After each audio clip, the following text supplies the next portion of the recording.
sou a Vanessa. Bom dia, pessoal, bom dia.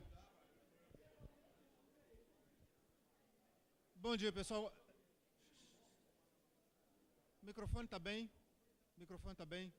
O microfone está bem.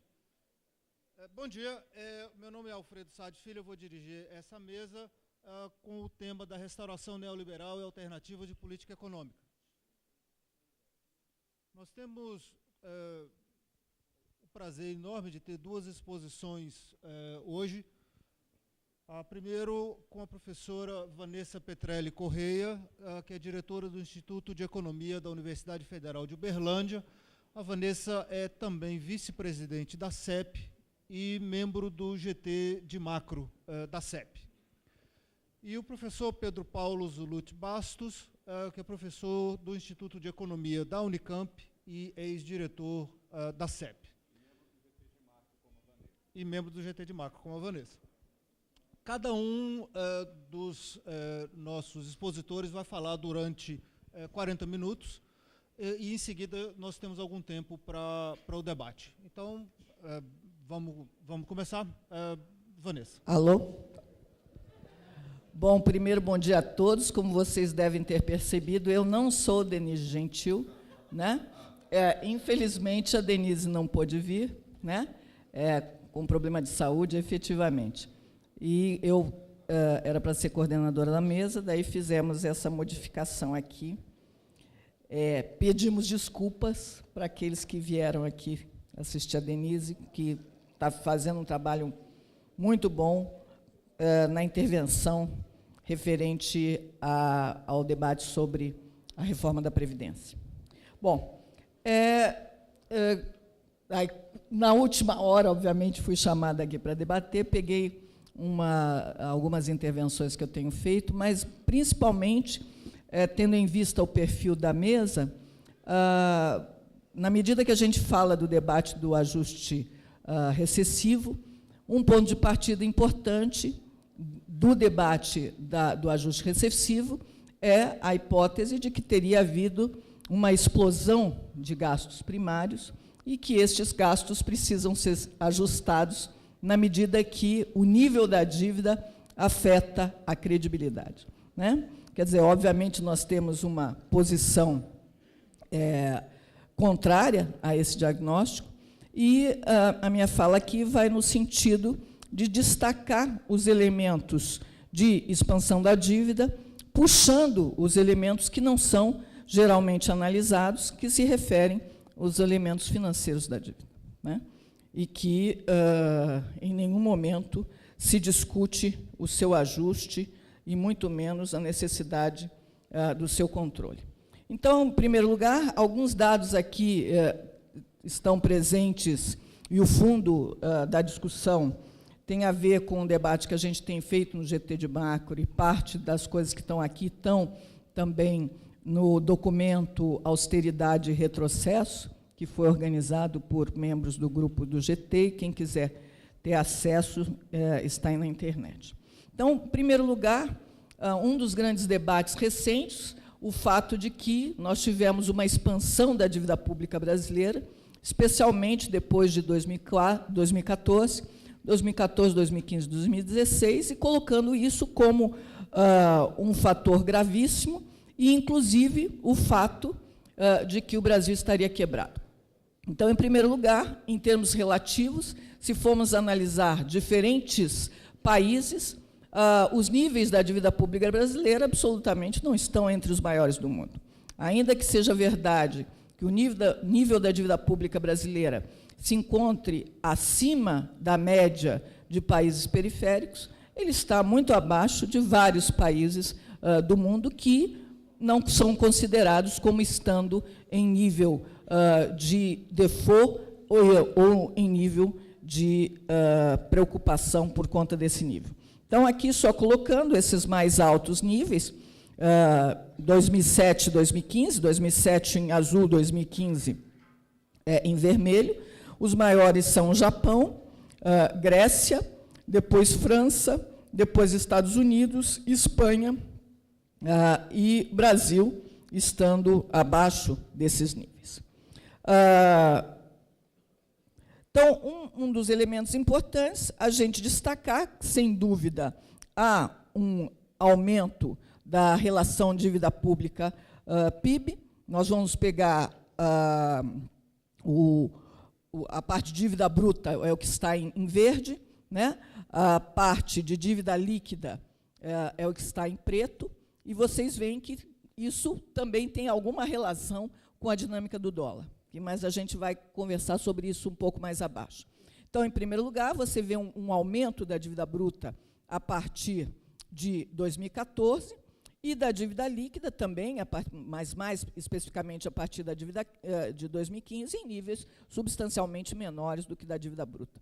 Um indicador importante para nós não é o da dívida bruta, e sim o da dívida líquida, porque, na verdade, você tem um nível de dívida, mas você tem ativos importantes, como, por exemplo, as reservas internacionais, e mesmo como, por exemplo, os ativos com relação ao BNDES, que o Brasil hoje detém.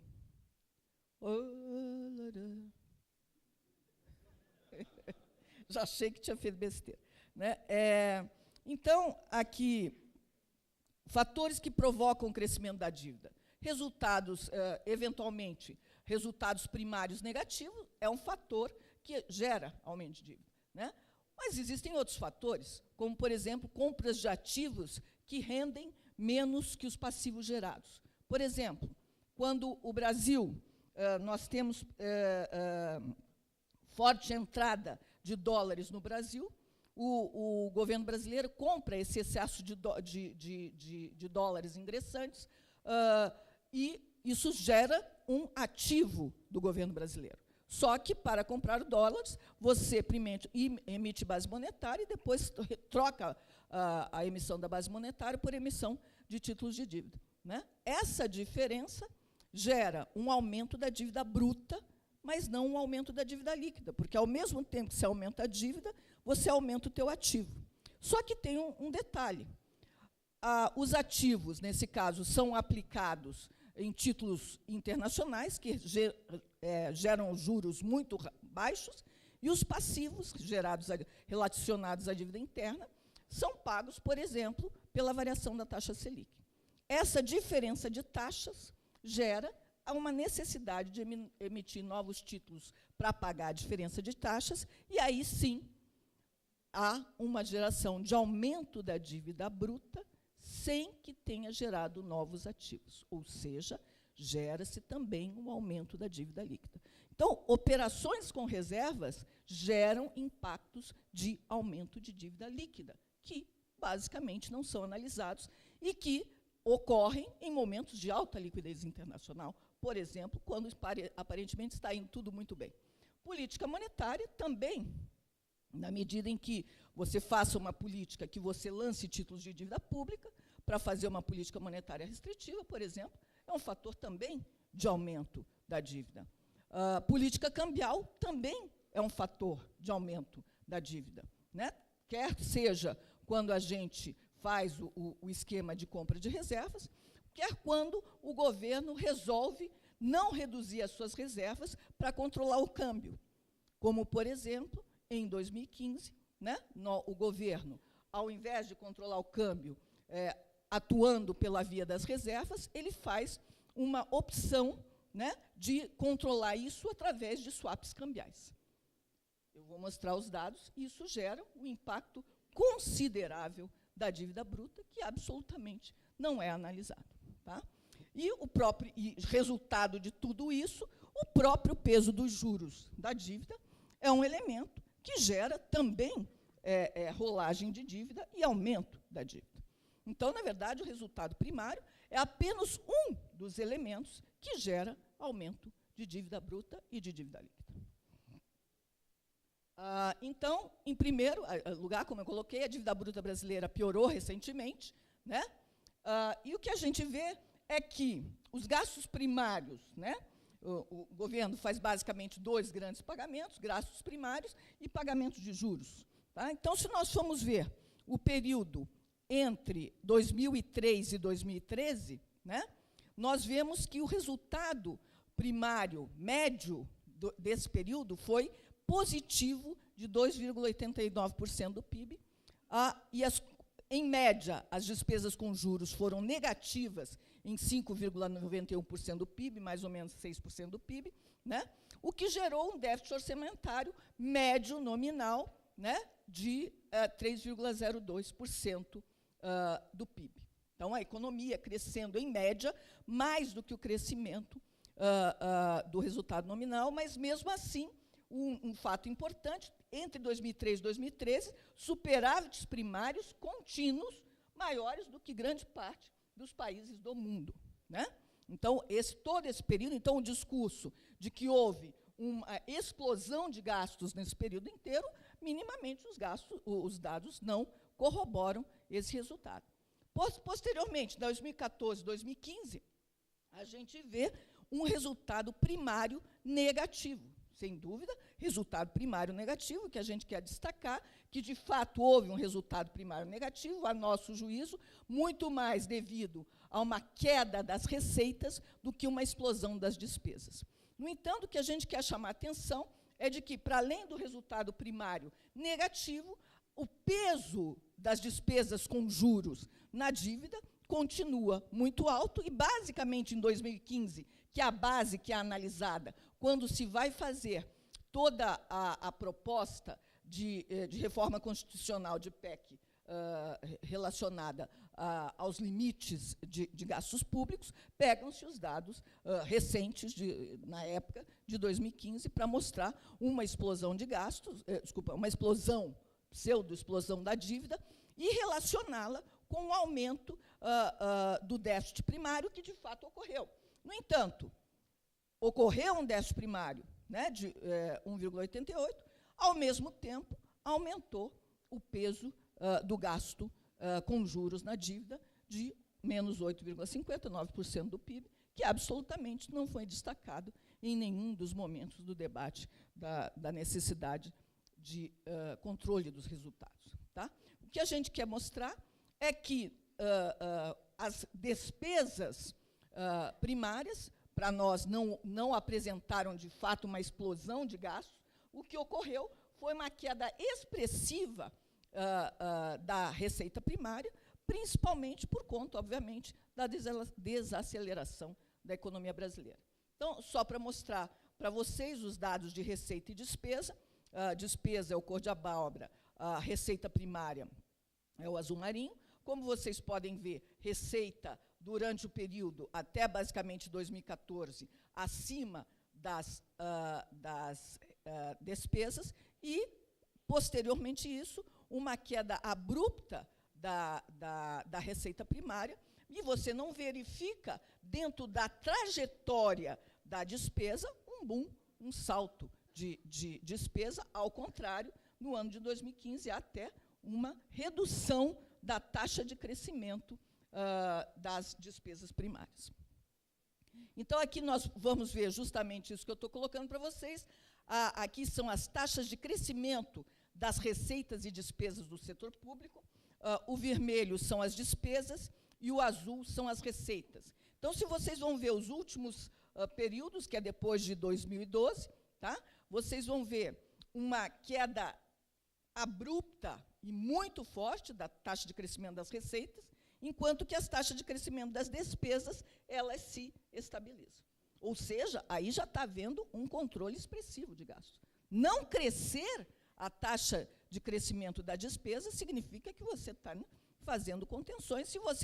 Se vinha, vocês vejam, o nível de crescimento da despesa vai passar para ser um nível de crescimento bastante menor, mas não é suficiente na medida em que você vai ter uma queda drástica de receita como resultado da desaceleração da economia, né? Então, em termos de crescimento da receita primária, as receitas, aqui colocando para vocês, são receitas de salários, receitas de lucro, receitas relacionadas à produção, receitas relacionadas a importações, receitas relacionadas a operações financeiras. Todas elas caem fortemente como resultado da desaceleração, né? Então, não à toa, quem trabalha com uma perspectiva, por exemplo, keynesiana, vai falar o seguinte: olha, nos momentos de desaceleração, são momentos que nós temos que fazer políticas de crescimento, né? Porque a desaceleração gera mais queda de crescimento e mais queda de receita. Então, se você faz uma política recessiva, na verdade, a receita vai cair muito mais, e não adianta você cair com a receita, com a despesa, porque a receita vai cair muito mais, porque a receita é fortemente determinada pelo próprio crescimento. Em termos do crescimento das despesas primárias, também, separando aqui, nós temos despesas com pessoal e encargos, transferências às famílias do regime geral da Previdência, o azul, cor de abóbora, benefícios do regime geral de Previdência Social, que não cai tanto, PAC, PPI, e transferências a estados e municípios. O que é que eu quero destacar aqui com vocês? Também aqui é taxa de crescimento. Vocês vão ver o que eu quero destacar, o preto, tá? Que são os gastos com investimentos, né? Há uma queda abrupta e pesadíssima do gasto com investimento, que é um elemento fundamental para a retomada do crescimento, né? Então, a política de não aumento de gasto, atingindo fortemente os gastos de investimento, atinge um componente fundamental da demanda, que é o gasto público com investimento, um elemento importante, a nosso juízo, para a retomada do crescimento, e esse é um elemento que cai para caramba, principalmente, vocês vão ver, a partir de 2012, mas mais fortemente em 2014. O governo faz uma opção, mesmo a partir de 2012, de reduzir fortemente os investimentos públicos, né? E fazer uma opção de aumentar os gastos com que a gente chamaria de subsídios, entre eles Minha Casa Minha Vida, e outros subsídios importantes também, mas que não geram o impacto de crescimento que gera o investimento público. Então, para nós, esse é um fator fundamental para entender a desaceleração e o controle de gastos. Então, se a gente pega aqui a composição das despesas primárias, nós vamos ver que o azul marinho é a Previdência, o vermelho pessoal, verde, outras despesas discricionárias, e o cor de abóbora, outras obrigações. O que eu quero chamar a atenção? Primeiro, o gasto com pessoal bastante estabilizado a partir de 2009, certo? E a despesa com previdência com um crescimento contínuo, né? E a despesa de previdência, pessoal, não cresce de acordo com a inflação, né? Obviamente. Cresce muito mais do que a inflação. Daí, um dos elementos fundamentais, depois que se define um teto de gasto, ser a reforma da Previdência, né? Não vai conseguir atingir nada de teto de gastos, segundo a proposta deles, se não fizer uma reforma da Previdência. Mas o que eu quero destacar não é explosão, né? Na verdade, pessoal, por exemplo, nós estamos com bastante controle já há algum tempo, tá? E agora os fatores financeiros condicionantes do crescimento da dívida líquida do setor público.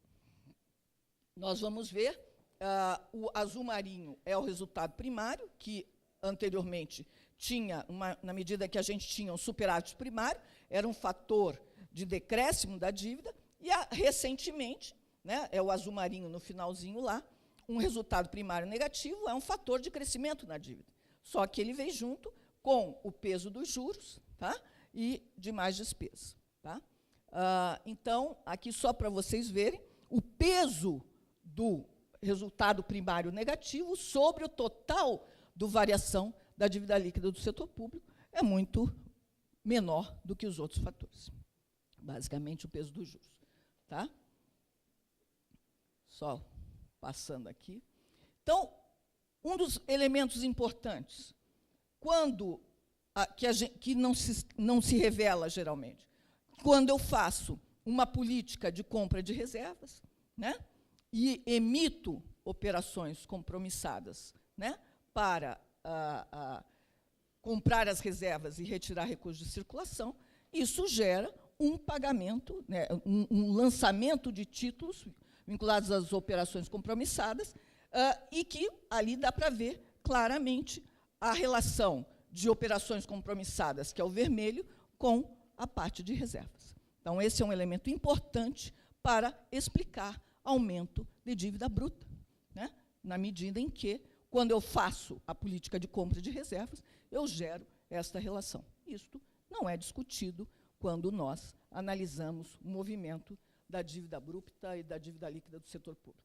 Se pegarmos basicamente o ano de 2015, que foi muito analisado como um ano de boom de crescimento da dívida, nós vamos ver quais são os fatores que geraram o crescimento da dívida em 2015. Essa figura aqui, peguei lá do texto lá, da austeridade, que o pessoal lá do GT de Macro produziu, né? Então, para vocês terem uma ideia, nesse ano, nós tivemos um resultado primário negativo de 1,1%, depois nós tivemos os passivos públicos que tiveram que ser ajustados de 0,8%, então nós tivemos 1,9% vinculado a essa questão de resultado primário. Todo o resto foi o que gerou o grande boom da dívida pública em 2015. Se vocês vão ver, apenas o peso das operações de juros com swaps cambiais foi de 1,5% do PIB.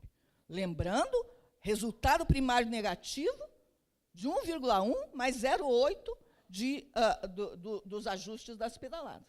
Tá? E apenas as operações com swaps, 1,5% do PIB. Certo? E isso não é controlado e não é votado, basicamente, né, no Congresso Federal. Custos das reservas, 2,7% do PIB, de mais juros, 3,6% do PIB, custo do BNDES, né, de empréstimos para o BNDES, 0,7% do PIB. Lembrando que juros, a relação entre empréstimos, o que os empréstimos do BNDES geram de ganho para o Tesouro, vis-à-vis o lançamento de títulos para gerar empréstimo para o BNDES, a diferença entre os dois é o custo da dívida. Então, aqui, colocando para vocês, dentro desse círculo, os fatores financeiros, né, os fatores resultado primário e ajuste, são os dois primeiros à direita, e os restos é tudo fatores financeiros da dívida. Tá? Aqui, só para mostrar para vocês, em 2015, a partir de 2002 é que está separado ali, juros da dívida pública sobre PIB consolidado, fatores que influenciam esse número, né? O azul marinho, a parte só de juros, o cor de abóbora, variação cambial, que impacto que ela gera, vejam, em 2002 gerou um impacto bastante importante, e agora, vejam lá, em 2014 e 2015, os fatores de swap cambial gerando um aumento expressivo da dívida pública. Agora, estão gerando elemento negativo, porque não estamos, na verdade, está havendo um movimento ao contrário das operações de swap cambial. Mas o que eu quero destacar aqui é este peso e como fatores de política macroeconômica, como, por exemplo, da política cambial, geram impactos super importantes em aumento de dívida que absolutamente não são analisados quando vamos fazer o debate da austeridade. Aqui, de novo, o mesmo dado, só separando melhor 2015, 1,7% devido às operações com swap, isso aqui é a carga de juros, né, e 6,7% devido à carga de juros sem os swaps. Aqui também a mesma coisa, governo central, despesas de juros sobre despesas totais, né, se a gente pega com swaps cambiais, é aquele finalzinho, e sem swaps cambiais é o cor de abóbora. Aqui só mostrar que, quando chega aquele máximo, lá é 2015, início de 2016, grande peso de swaps cambiais, e agora caindo o peso das swaps cambiais. Aqui, só para mostrar, então, em termos de resultado nominal, nós temos o resultado primário em azul marinho, né? Temos em verde o resultado nominal e, em cor de abóbora, o peso dos juros. E aí, obviamente, você vê a diferença muito grande.